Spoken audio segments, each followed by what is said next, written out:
Hello, everybody, and welcome once again to the Church of the Most High. Today is Tuesday, March 17th, 2026, St. Patrick's Day.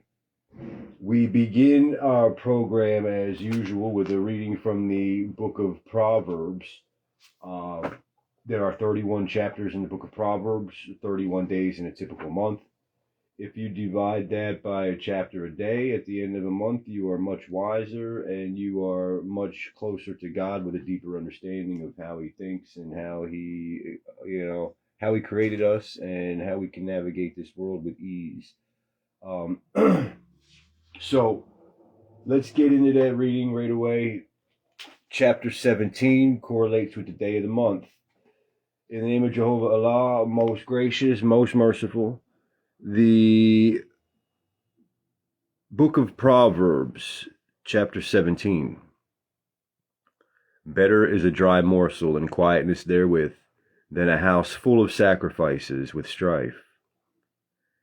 A wise servant shall have rule over a son that causeth shame, and shall have part of the inheritance among the brethren. The fining pot is for silver, and the furnace for gold. But JEHOVAH ALLAH trieth the hearts. A wicked doer giveth heed to false lips, and a liar giveth ear to a naughty tongue. Whoso mocketh the poor reproacheth his Maker, and he that is glad at calamities shall not be unpunished. Children's children are the crown of old men, and the glory of children are their fathers. Excellent speech becometh not a fool, much less do lying lips a prince. A gift is as a precious stone in the eyes of him that hath it. Whithersoever returneth, it prospereth. He that covereth a transgression seeketh love, but he that repeateth a matter separateth very friends. A reproof entereth more into a wise man than 100 stripes into a fool. An evil man seeketh only rebellion, therefore a cruel messenger shall be sent against him.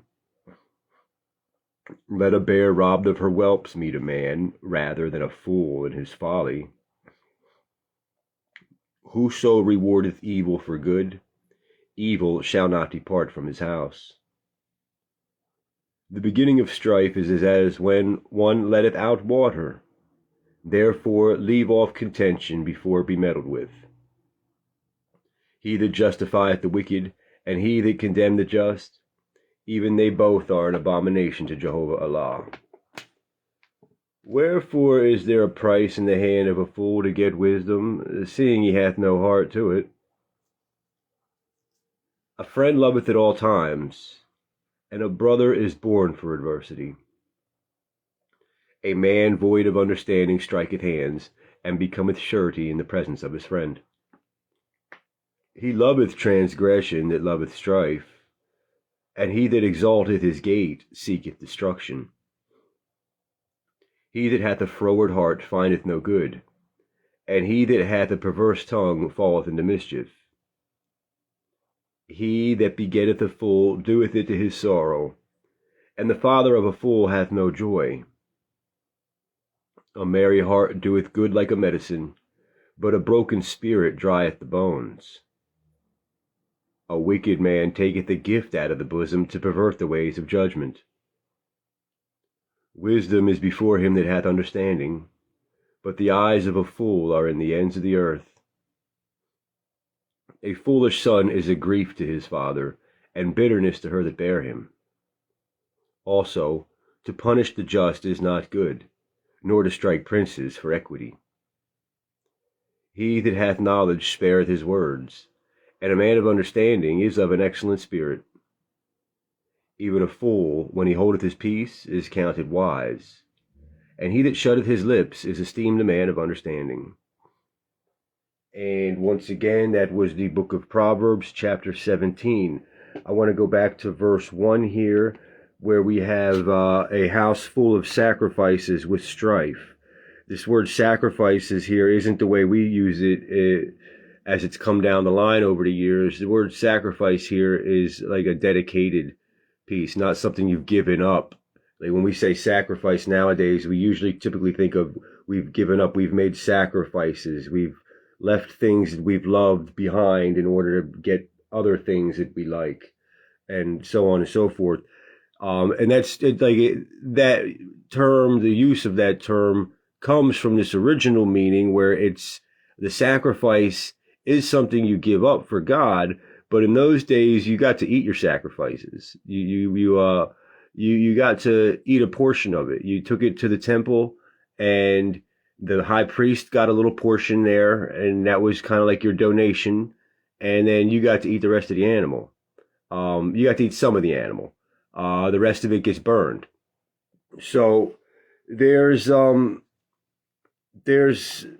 it's not something you gave up necessarily. So we're gonna go to that, and then we're gonna go to this one here where we got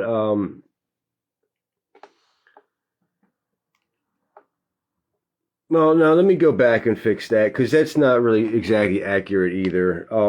So you didn't really get to eat much of it, but you basically had them in your house. And I'm tired today.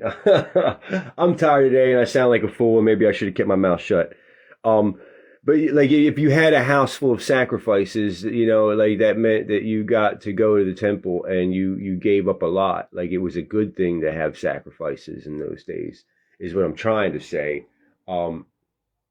If you had sacrifices to give, that means you were a wealthy person. You had a whole lot to just give away to the God. But it also came in this sentence here, it came with a whole lot of trouble, a whole lot of grief. So it was better to just have a dry piece of bread than to have a whole house full of food you're not even going to eat. You're just going to burn at the altar because you have so much of it. If it comes with a lot of strife and grief and argument and, pain and suffering. So there's that. Now we got this word here, when the beginning of strife is when one letteth out water. This letteth out water is an old term that means to urinate, to take a piss. I went over this before. When you let out water, there's two ways to remember this. Like when you urinate, it's very hard to stop midstream. It's very hard to stop urinating midstream. I mean, it can be done. Don't get it twisted. Of course, we all do that now and again. But like, you understand, it's not like a permanent thing. Like if you can stop midstream, it's only with the intention of continuing very quickly thereafter. And there's also that, like when people who drink, they know that when you're having a night of drinking, when you break the seal, so to speak, the first time you urinate, after that, you might have to go urinate every 5-10 minutes. So people try to wait and hold off urinating for the first time when they begin a night of drinking, so they don't have to run to the bathroom every 10-15 minutes to continue urinating. So it works both ways. But basically, don't start no shit and there won't be no shit, is to put it in a modern phrase, a modern paraphrase. The beginning of strife is when you let out water. So leave off contention before it be meddled with. Don't start no shit, there won't be no shit. Or if we use the term, don't start no piss, there won't be no piss. And so there's that. Let's get into the next reading before I have to correct myself again. The next reading is from the book of Psalms. We are at Psalm number 35. Psalm number 39. And this is the point of the program where I make note that we have a chronological progression of the readings.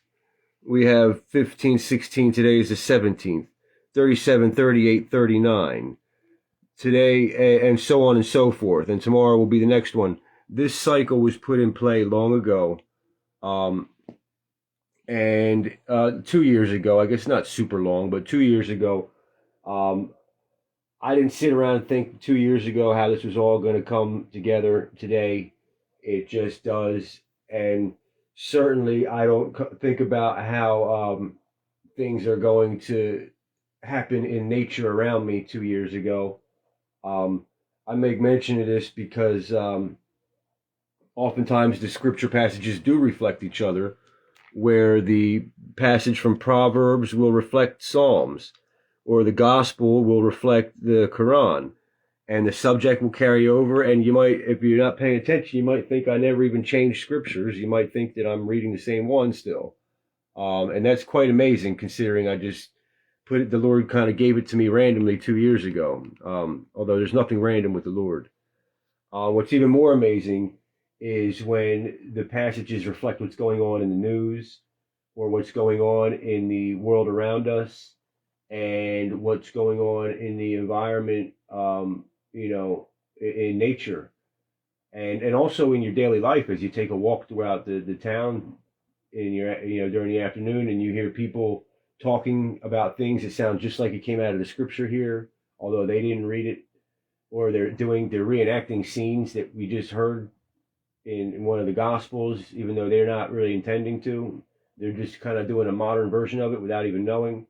And you're witness to it, and it's beautiful, and it's miraculous. And I mean, prime example just happened this evening, or last evening, as I was putting up the Daily Dose Bulletin, which happened to be our Quran reading for today. And it makes mentions of asking God to protect you from the harm of witches when they blow on knots. And the second I had finished video production and began to render the video in order to post it, a tremendous wind blew through my street and probably caused thousands of dollars in damage. I've lived in this spot for a year now, over a year. I've never seen wind like that. And I mean, it just ripped right down 4th Street in Bethlehem and caused a tremendous amount of damage. It was quite amazing. But that's one of those things. I mean, that witch must have a real strong breath. But it's quite amazing. But that said, let's get into the reading here. In the name of Jehovah Allah, most gracious, most merciful. The book of Psalms, Psalm 39. To the chief musician, even to Jeduthun, a psalm of David. I said, I will take heed to my ways, that I sin not with my tongue. I will keep my mouth with a bridle, while the wicked is before me. I was dumb with silence. I held my peace, even from good, and my sorrow was stirred. My heart was hot within me. While I was musing, the fire burned. Then I spake with my tongue. Yahweh, make me to know mine end, and the measure of my days, what it is, that I may know how frail I am. Behold, thou hast made my days as a handbreadth, and mine age is as nothing before thee. Verily, every man at his best state is altogether vanity. Altogether bullshit. Surely every man walketh in a vain show. Surely they are disquieted in vain. He heapeth up riches, and knoweth not who shall gather them. And now, Lord, what wait I for? My hope is in thee. Deliver me from all my transgressions. Make me not the reproach of the foolish. I was dumb. I opened not my mouth, because thou didst it.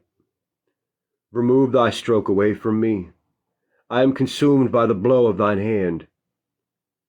When thou with rebukes dost correct man for iniquity, thou makest his beauty to consume away like a moth. Surely every man is vanity. Surely every man is vanity. Hear my prayer, O Yahweh, and give ear unto my cry. Hold not thy peace at my tears. For I am a stranger with thee, and a sojourner, as all my fathers were. O spare me, that I may recover strength, before I go hence and be no more. And once again, that was the book of Psalms, Psalm number 39. So I want to point out a couple things here. This word sojourner, that means it's like a tourist, just a traveler, just passing through. Also, I want to make note that the word vanity is a Hebrew term that means like a dissipating vapor. Like if you, not smoke necessarily, but if you imagine smoke from a cigarette or a cigar or a blunt, and you look at the very farthest reaches of that smoke as it just begins to fade into the air and you can't see it anymore, that's what vanity means. And the reason I crossed it off here and wrote bullshit is because that's the sentiment of it altogether. Every man at his best state is bullshit, is nothing. It's a vain show. He walks around fronting. You've heard the term, he's fronting. He's fronting like he's rich. He's fronting like he's all that. That's what David is saying 4,000 years ago. Every man at his best is just fronting like he's all that. Bullshit. And here again, I want to point out how the scriptures kind of go along with each other. Now, you heard the end of the Proverbs where it said, the fool keepeth his mouth shut and is counted wise. But here, David, he's trying to keep his mouth shut, and it's burning him in the inside. He can't hold his peace anymore. He just can't. While he was musing, the fire burned.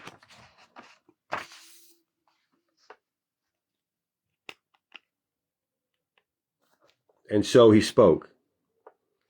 And then we have consumed by the blow of his hand. Consumed by the blow of JEHOVAH ALLAH. Now, they're not talking like wind blowing. He's talking about like a fatal blow, like you got punched or you got hit with a knife or a sword, that kind of blow.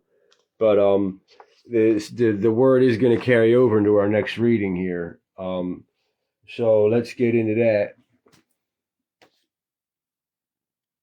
Our next reading is from the Quran. And I do pray that everybody sees how these scriptures manifest in real life and how the subjects do carry over and how it does manifest in nature, and that your hearts are open and that you become closer to God and that you have a deeper appreciation for the power God has over everything. Because that's why he does it. To let you know that he's here, he's with us. So we read from the New Translation of the Quran by M.A.S. Abdul Halim, available from Oxford Press. I don't get paid money to say that. I just believe that is the most correct we have in the English language. And it's easy to follow. The original, when you have an English translation, it's written in a column format, like a poem, because it's written like a poem, but it's more than just a poem. It's very beautiful when heard recited in Arabic, especially when the person doing the reciting has a beautiful voice. It makes it even all the more better. But when you translate that to English, it doesn't rhyme anymore. The columns, the subject sometimes gets chopped up. There's no more rhyming. It becomes kind of hard to follow. So the gentleman, M.A.S. Abdul Halim, took the time to write it in paragraph form so it's easy for the English reader. And it's easy to understand the material, which is the important part. So let's get into that. In the name of JEHOVAH ALLAH, most gracious, most merciful. The Quran, Surah number 113, Al-Falaq, daybreak. I seek refuge with the God of daybreak against the harm of what he has created, the harm of the night when darkness gathers, the harm of witches when they blow on knots, the harm of the envier when he envies. And I added, the harm of the haters when they hate me. So, once again, that was the Quran, Surah number 113, Al-Falaq, daybreak. And there it is, the harm of witches when they blow on knots, and the harm of the envier when he envies, and the harm of the haters when they hate me. And like I said, just as I began to post that last night, the wind ripped through here and caused thousands of dollars of damage. In fact, I don't want to just say that and not show you, in case you're wondering. Let's take a look out my window right here, and we'll give it a peep. Look at the top of that building right there, ripped down. Look at the man sweeping up the rubble on the street there. Where else we got? Oh, right now, here we go. Yeah, and that's just part of it. Let's see. Can we get to the next spot? Let's go show the damages, shall we? Some people think I make this shit up, but we're going to show them otherwise. Unless you're going to try to convince yourself I destroy their house for me. Look at the side of that building right there. You see how it's white and then brown? It used to be all white. You can see pieces of the siding scattered throughout back here, like by like the church there. And you see the side of the house all damaged. And it's got to be thousands of dollars in damage. Check your local news. I'm sure the wind made the news somehow. You know, I ask everybody to pray for those people, because that is, you know, an expensive repair for sure. Yeah, God's power is awesome. God's power is truly amazing and truly awesome. And again, pray for those folks that they don't have too much trouble getting the repairs done. And so we are at the book of the Wisdom of Solomon now. The Wisdom of Solomon is an apocryphal book. If you have a regular King James version of the Bible, you will not have this. If you have an NIV, a CSB, or an NLT, you will not have this. The Apocrypha was in the original canon, the original Bible, both the Vulgate and the other ones, and also the King James. But somewhere early in American history, the Puritans and the Protestants removed it, and it was a trend that caught on somehow worldwide, and now it's hard to find. If you have a Catholic version of the Bible, you will have this book in there, I believe. I do need to double check that, because I know the Catholics don't have all of it, but I do believe they do have the Wisdom of Solomon. Yeah, they do. And if you have a King James version that was specially made for the Episcopalian denomination or the Anglican denomination, you'll have this in there. But other than that,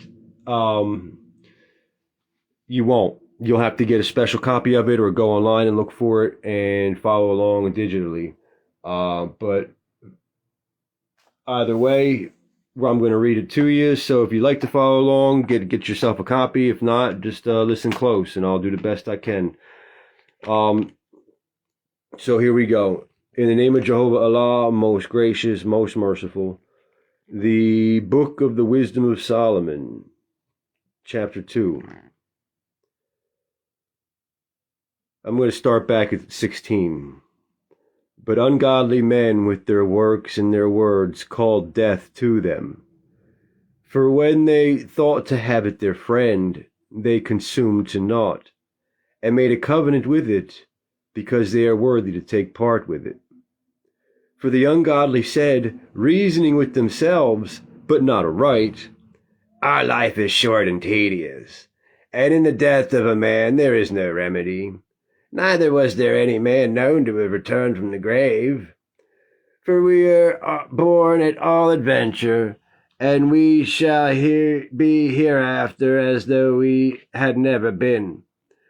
For the breath in our nostrils is as smoke, and a little spark in the moving of our heart, which being extinguished, our body shall be turned into ashes, and our spirit shall vanish as the soft air. And our name shall be forgotten in time, and no man shall have our works in remembrance. and our life shall pass away as the trace of a cloud, and shall be dispersed as a mist that is driven away with the beams of the sun and overcome with the heat thereof. For our time is a very shadow that passeth away, and after our end there is no returning, for it is fast sealed, so that no man cometh again. Come on, therefore, let us enjoy the good things that are present. Let us speedily use the creatures like as in youth. Let us fill ourselves with costly wine and ointments, and let no flower of the spring pass us by. Let us crown ourselves with rosebuds before they be withered. Let none of us go without his part of our voluptuousness. Let us leave tokens of our joyfulness in every place, for this is our portion, and our lot is this. Let us oppress the poor righteous man. Let us not spare the widow, nor reverence the ancient grey hairs of the aged. Let our strength be the survival of the fittest, for that which is feeble is found to be nothing worth. Therefore let us lie in wait for the righteous, because he is not for our turn, and he is clean contrary to our doings. He upbraideth us with our offending the law, and objecteth to our infamy the transgressings of our education. He professeth to have the knowledge of Allah, and he calleth himself the child of the Lord. He was made to reprove our thoughts. He is grievous unto us even to behold, for his life is not like other men's. His ways are of another fashion. We are esteemed of him as counterfeits. He abstaineth from our ways as from filthiness. He pronounceth the end of the just to be blessed, and maketh his boast that God is his Father. Let us see if his words be true, and let us prove what shall happen in the end of him. For if the just man be the son of Allah, he will help him and deliver him from the hand of his enemies. Let us examine him with despitefulness and torture, that we may know his meekness and prove his patience. Let us condemn him with a shameful death, for by his own saying shall he be respected. Such things they did imagine, and were deceived, for their own wickedness hath blinded them. As for the mysteries of God, they knew them not, neither hoped they for the wages of righteousness, nor discerned a reward for blameless souls. For Allah created man to be immortal, and made him to be an image of his own eternity. Nevertheless, through envy of the devil came death into the world, and they that do hold of his side do find it. And once again, that was the Book of the Wisdom of Solomon, chapter 2.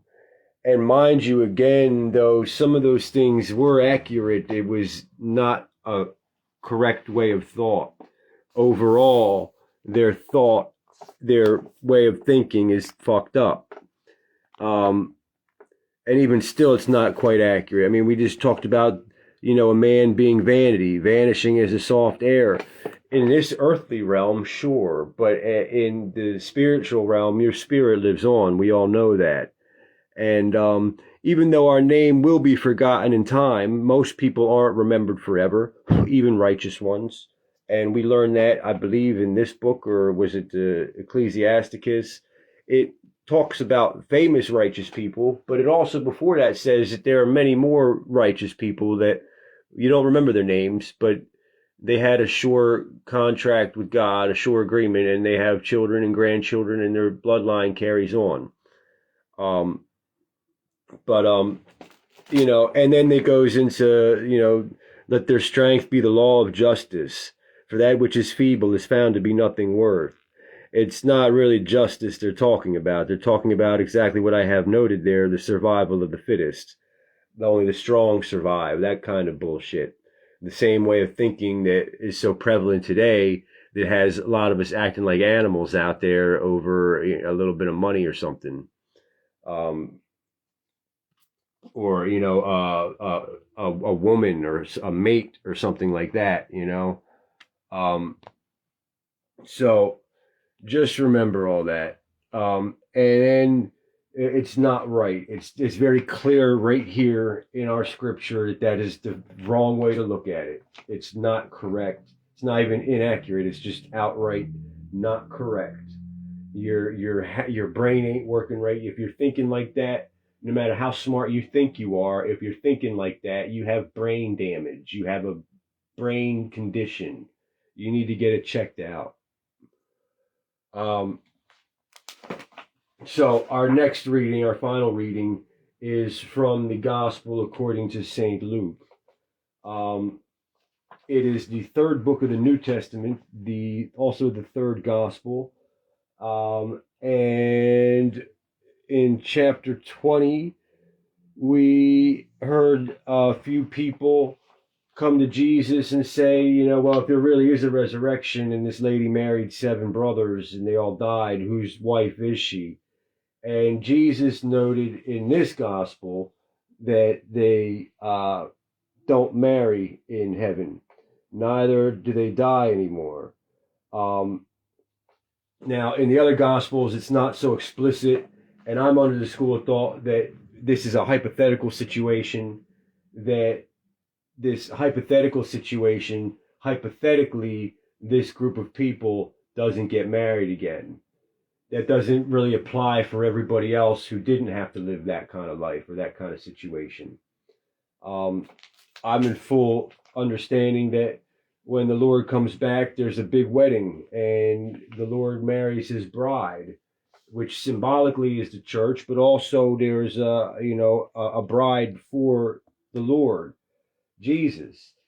And I don't believe for one iota, I don't believe for 1 minute that the Lord is going to have us all watch Jesus' beautiful wedding and then tell us none of us are getting married ever. You know what I mean?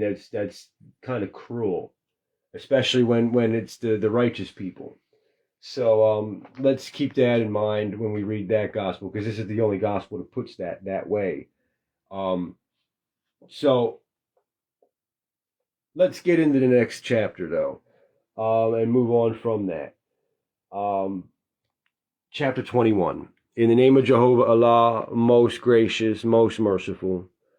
The book of the Gospel according to St. Luke. Chapter 21. And he looked up and saw the rich men casting their gifts into the treasury. And he saw also a certain poor widow casting in thither 2 mites. And he said, Of a truth I say unto you, that this poor widow hath cast in more than they all. For all these have of their abundance cast into the offerings of God. But she of her penury hath cast in all the living that she had. And as some spake of the temple, how it was adorned with goodly stones and gifts, he said, As for these things which ye behold, the day will come in the which there shall not be left one stone upon another that shall not be thrown down. And they asked him, saying, Master, but when shall these things be? And what sign will there be when these things shall come to pass? And he said, Take heed that ye be not deceived. For many shall come in my name, saying, I am Christ, and the time draweth near. Go ye not therefore after them. But when ye shall hear of wars and commotions, be not terrified. For these things must first come to pass, but the end is not by and by. Then said he unto them, Nation shall rise against nation, and kingdom against kingdom, and great earthquakes shall be in divers places, and famines, and pestilences, and fearful sights, and great signs shall there be from heaven. But before all these, they shall lay their hands on you and persecute you, delivering you up to the synagogues and into prisons, being brought before kings and rulers for my name's sake. And it shall turn to you for a testimony. Settle it therefore in your hearts, not to meditate before what ye shall answer. For I will give you a mouth and wisdom, which all of your adversaries shall not be able to gainsay nor resist. And ye shall be betrayed both by parents, and brethren, and kinsfolk, and friends. And some of you shall they cause to be put to death. And ye shall be hated of all men for my name's sake. But there shall not an hair of your head perish. In your patience possess ye your souls. And when ye shall see Jerusalem compassed with armies, then know that the desolation thereof is nigh. Then let them which are on Judea flee to the mountains, and let them which are in the midst of it depart out, and let not them that are in the countries enter thereinto. For these be the days of vengeance, that all things which are written may be fulfilled. But woe unto them that are with child, and to them that give suck in those days. For there shall be great distress in the land, and wrath upon this people. And they shall fall by the edge of the sword, and shall be led away captive into all nations. And Jerusalem shall be trodden down of the Gentiles, until the times of the Gentiles be fulfilled. And there shall be signs in the sun, and in the moon, and in the stars, and upon the earth distress of nations with perplexity, and the sea and the waves roaring, men's hearts failing them for fear and for looking after those things which are coming on the earth. For the powers of heaven shall be shaken. And then shall they see the Son of Man coming in a cloud with power and great glory. And when these things begin to come to pass, then look up and lift up your heads, for your redemption draweth nigh. And he spake unto them a parable. Behold the fig tree, and all the trees. When they now shoot forth, ye see and know of your own selves that summer is now nigh at hand. So likewise ye, when ye see these things come to pass, know ye that the kingdom of Allah is nigh at hand. Verily I say unto you, this generation shall not pass away till all be fulfilled. Heaven and earth shall pass away, but my words shall not pass away. And take heed to yourselves, lest at any time your hearts be overcharged with surfeiting, and drunkenness, and cares of this life, and so that day come upon you unawares. For as a snare shall it come upon all them that dwell on the face of the whole earth. Watch ye therefore, and pray always, that ye may be accounted worthy to escape all these things that shall come to pass, and to stand before the Son of Man. And in the daytime he was teaching in the temple, and at night he went out, and abode in the mount that is called the Mount of Olives. And all the people came early in the morning to him in the temple for to hear him.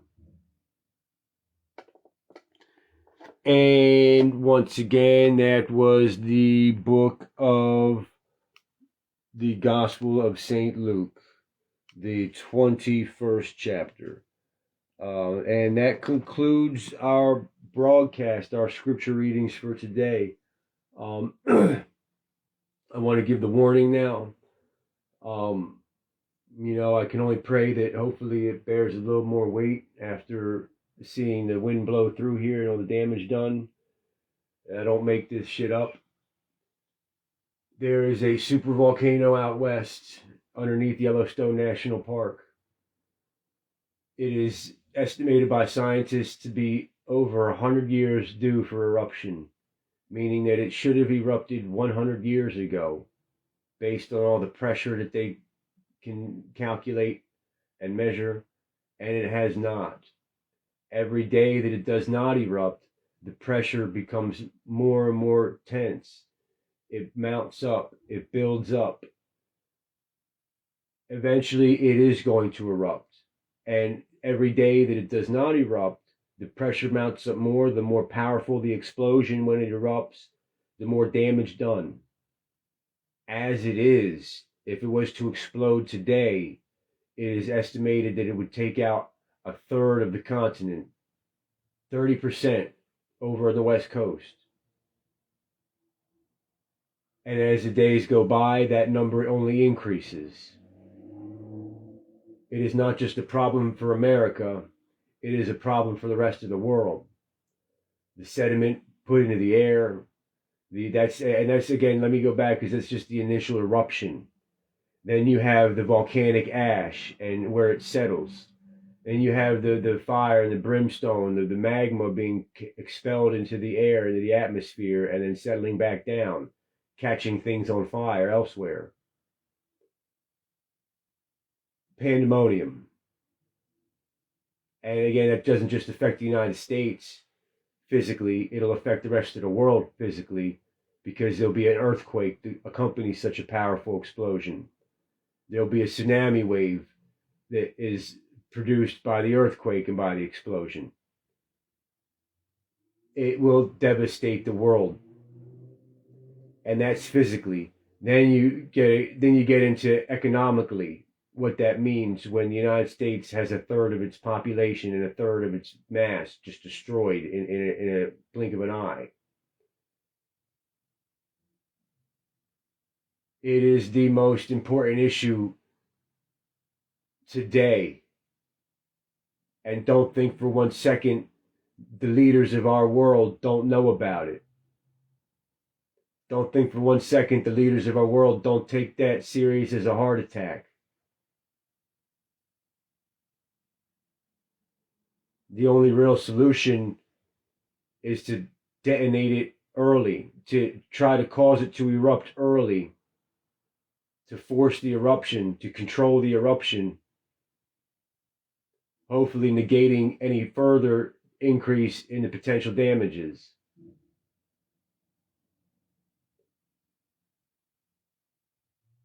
But the responsible way to do that would be to evacuate everybody on the west coast of the United States, knowing that up to 30% of it could be destroyed. Unfortunately, our leadership doesn't find that feasible. I don't find it feasible, quite frankly, quite honestly. Like it's pretty far-fetched to say that a third of the continent is going to evacuate. I mean, you can try. Some people just won't. Some people will just be stubborn and not leave, want to go down with the ship, and God bless them, I guess. But really, large masses of people will be evacuating the West Coast, and where are we going to go with them? Where can they go? Where should they be? Who's going to accept them? I mean, certainly we would hope that here in America we would take them in, but if they try to go elsewhere in the world, especially now the way things are, we might not be accepted too many places. They may be refugees. So it's not really feasible to evacuate the entire west coast of the United States, but that's really what it would take. You would have to make an announcement and tell everybody we're going to intentionally try to detonate this bomb over top of this volcano in order to spare the rest of our country and the rest of the world more damages. So that's why it doesn't get talked about. That's why you're distracted with Puff Daddy. That's why you're distracted with the Super Bowl. That's why you're distracted with who Donald Trump is fucking today. That's why you're distracted with everything. Even the Epstein files, although closely related to this volcano, is still a distraction.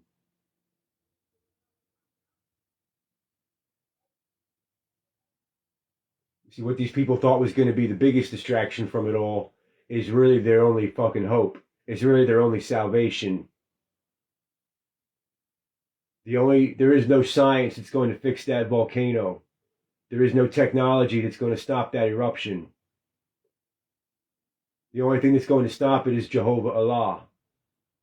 And the only thing that's going to force his hand, so to speak, the only reason he's going to come and help us, the only way he's going to send Jesus or anyone else to help us, is if we take care of the pedophile problem.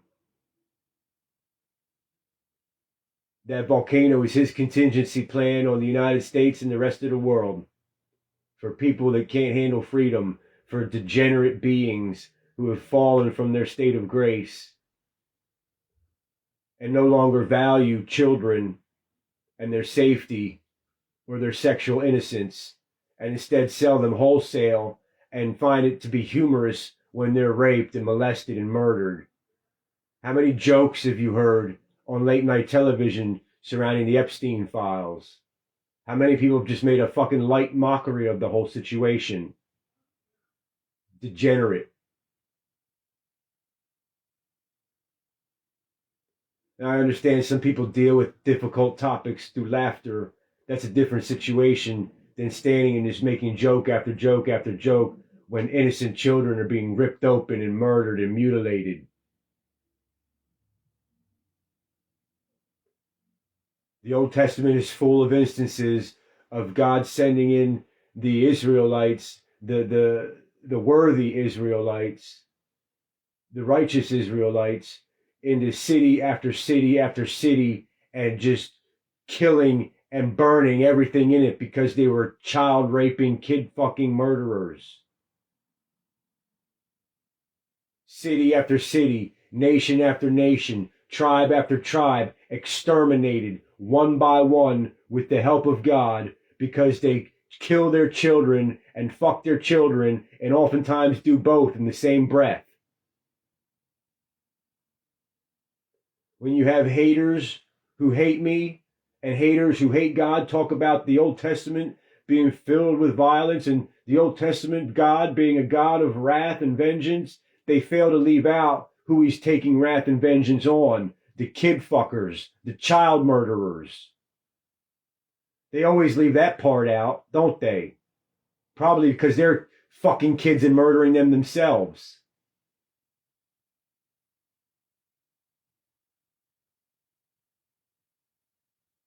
If we do not deal with the problem of pedophiles permanently, if we do not reinstate capital punishment swiftly, if our governments fail to do what's necessary to prevent and to exterminate this problem, then God is going to exterminate and prevent us.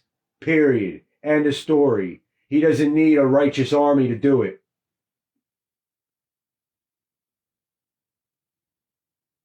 He'll use Mother Nature, the wickedest witch of them all.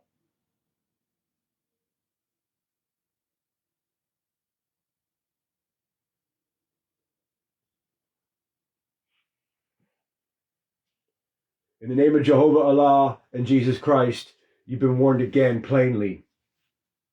Get it done.